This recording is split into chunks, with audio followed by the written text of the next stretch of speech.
Assalomu alaykum hurmatli o'quvchilar. Bugun biz sizlar bilan 5-sinf BSB topshiriqlarini bajarib ko'ramiz. BSB topshiriqlarini qanday bajaramiz? BSB topshiriqlarida nima deyilgan?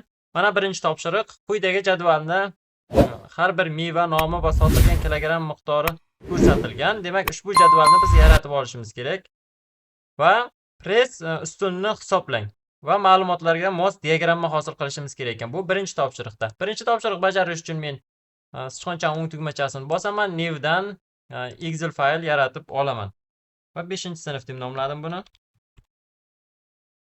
Xo'p, jadvalga kirib olamiz. Mana Microsoft Excelga kirganimizdan so'ng birinchi biz xuddi topshiriqda ko'rsatilgan kabi jadval yaratib olishimiz kerak. Masshtabni yaqinlashtirib olaman va topshiriqda nima deyilgan?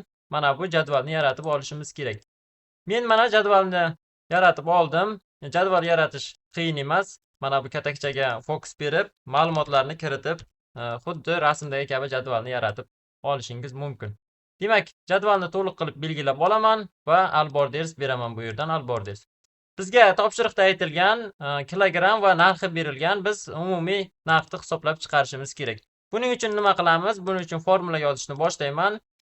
D 2 katakka tenglik belgisini qo'yamiz va kilogrammni tanlayman bu yerdan. B2 katak va shiftni bosib turib 8 ni bosadigan bo'lsak, bizga yulduzcha chiqarib beradi mana va press 1 kilogrammning narxini tanladim. Va enter tugmachasini bosaman. Mana bizda summani chiqarib berdi. Endi bu yerda e'tibor beramiz. Avto to'ldirish orqali qolgan presslarni ham hisoblab chiqamiz. Bu mana shu katakka fokus beraman va o'ng taraf pastki tarafga olib borganimda mana kichkina qora plus belgisi bo'lgandan so'nggina sichqonchani bosib tortaman. Tushuntira oldim deb o'ylayman. Mana bu yerdan o'zi katta plus bo'ladi, kichkina plus bo'lganda tortib pastga mana hisoblab chiqaramiz. Endi jadvalimiz tayyor. Bu yerda bizda aytilgan keyingi topshirig'imizda diagramma yaratishimiz kerak. Diagramma yaratishda to'liq jadvalni belgilab olaman va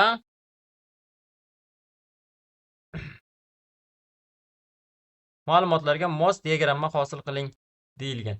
Demak, jadvalni belgilab olaman. Insert. Xo'p, demak, endi diagramma hosil qilish uchun jadvalni belgilab olamiz va insert oynasidan diagrammani tanlaymiz.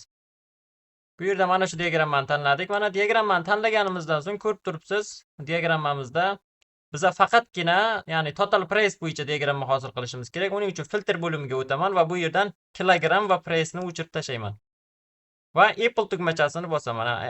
Apply tugmachasini bosamiz. Mana bizga jadvalimizga mos diagramma, ya'ni olma uchun qancha va boshqa mevalar uchun qancha pul sarflanganligi haqida ma'lumot. Bu yerdan xo'p, plus belgisini bosib data labelsni ham chiqarib qo'yishimiz mumkin. Mana umumiy miqdorlarni ham chiqarib qo'yishimiz mumkin. Demak, biz birinchi topshiriqni bajardik va ikkinchi topshiriqda birinchi topshiriq orqali hosil qilgan diagramma xo'p, bo'laklarini turli ranglarda va foizlarda ifodalang. Demak, diagramma bo'laklarini turli ranglarda va foizlarda ifodalashimiz kerak ekan. Demak, bunda endi doiraviy diagramma yaratib ko'ramiz. Ya'ni diagramma bu yerdan chart type'ni doiraviy diagramma va OK tugmachasini bosaman va bu yerdan data labelsni o'chiramiz.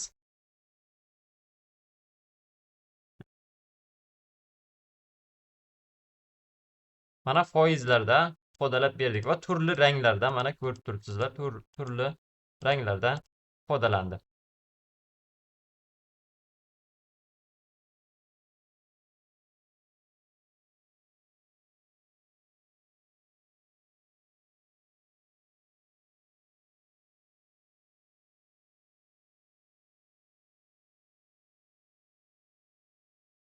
Xo'p, demak, biz ikkinchi topshiriqni ham bajarib bo'ldik. Keyingi topshiriqqa o'tamiz. Keyingi topshirig'imizda Xo'p, keyingi topshirig'imizda aytilgan ushbu diagrammaga mos jadval hosil qilishimiz kerak ekan. Men bu keyingi varaq ochib olaman. Yangi varaq bu yerga bu varaqni birinchi, ikkinchi topshiriq deb mana nomladik. Yangi varaq ochib oldim. Bu yerdan plus belgisini bosib.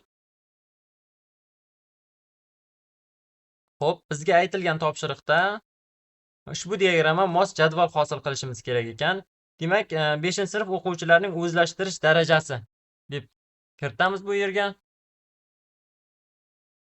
Bir nechta katakni belgilab olaman va merge center orqali birlashtirib bu yerga o'zlashtirish darajasi deb yozaman. Va keyingi ustunga to'liq sinflarni yozib chiqamiz. Misol uchun 5-A sinf, 5-B sinf va 5-C sinf deb yozaman. Va yuqoriga qoniqarli a'lo, birinchisiga a'lo, keyingisiga qoniqarli va qoniqarsiz deb yozaman. Qoniqarli va qoniqarsiz. Bu diagrammadan ko'rib turibmizki, mana bu yashil belgilar bari 5-A sinfga tegishli. Ya'ni 5-A sinfda a'lo o'qiydigan 15 ta o'quvchi bor ekan. Mana 5-A sinf a'loga 15 ta yozamiz. Va qoniqarliga bu yerdan 10 ta yozamiz. Qoniqarli 10 ta ekan. Va qoniqarsizda xo'p, 5 ta ekan. 5 ta. Demak, 5-B sinfga masshtab yaqinlashtirib olaman. 5-B sinfga bu yerda sariq rang va sariq rangda 10 ta ko'rsatilgan, ya'ni a'lo o'qiydiganlar 10 ta, qoniqarli o'qiydiganlar 11 ta va qoniqarsiz o'qiydiganlar 9 ta ekan. 5-C sinfda a'lo o'qiydiganlar 8 ta, xo'p, 12 ta qoniqarli o'qiydiganlar va qoniqarsiz o'qiydiganlar 10 ta ekan. Demak, endi biz mana jadvalni tayyorlab oldik. Aytilgan bu yerga sinflar deb yozib qo'yaylik. Sinflar.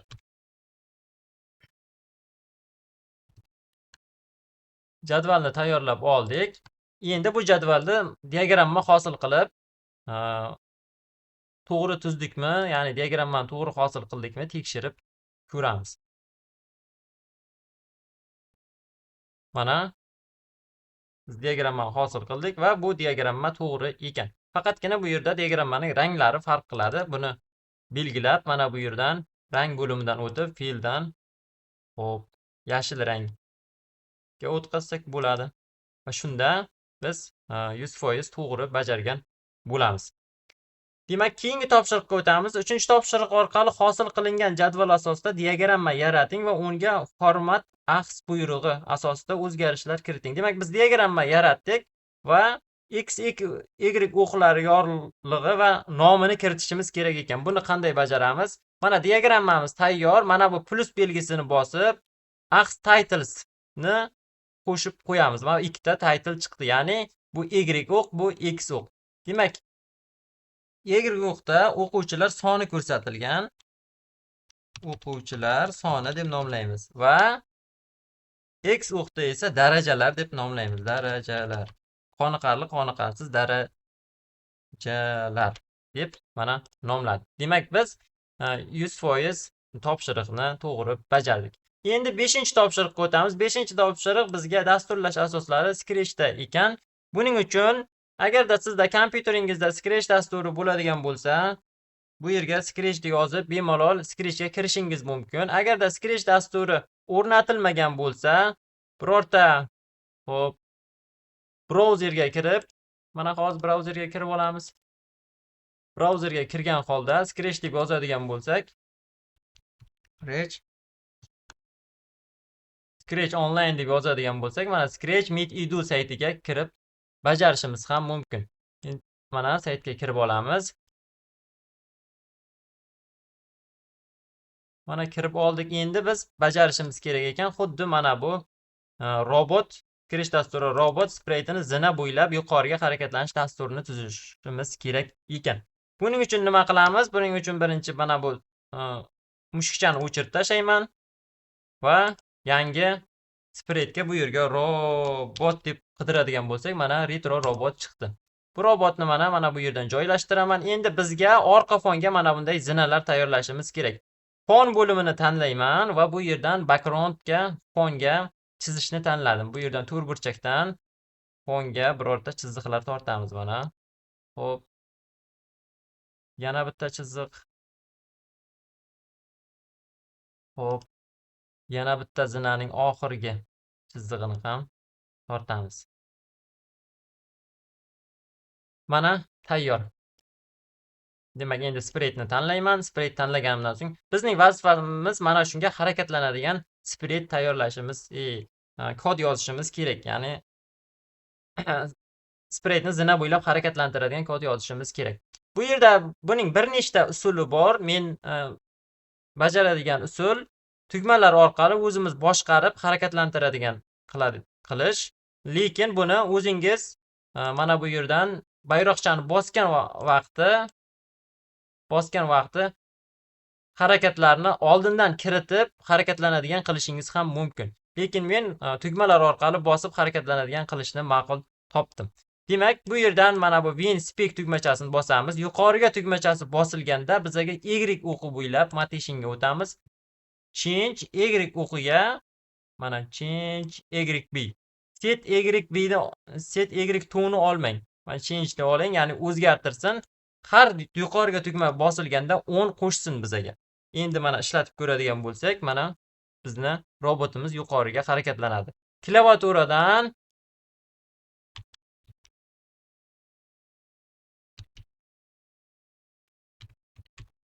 Klaviaturadan xo'p, sizga hozir rasmdan ko'rsataman. Klaviaturadan mana bu tugma, yuqoridagi tugma bosilganda bizga spraytimiz yuqoriga harakatlanadi. Endi xuddi shuni sichqonchaning o'ng tugmachasini bosib duplikatini yarataman. Va yana bitta duplikatini yarataman. Voy.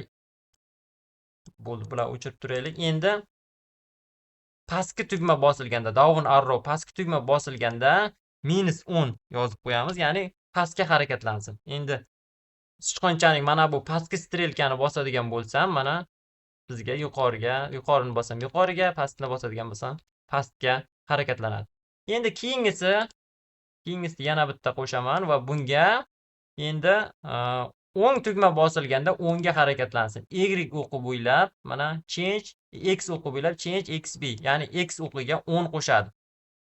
Mana endi bosadigan bo'lsam, mana ko'rib turibsizlar, X o'qiga 10 qo'shilib ketadi mana. Demak, keyingisiga o'tamiz.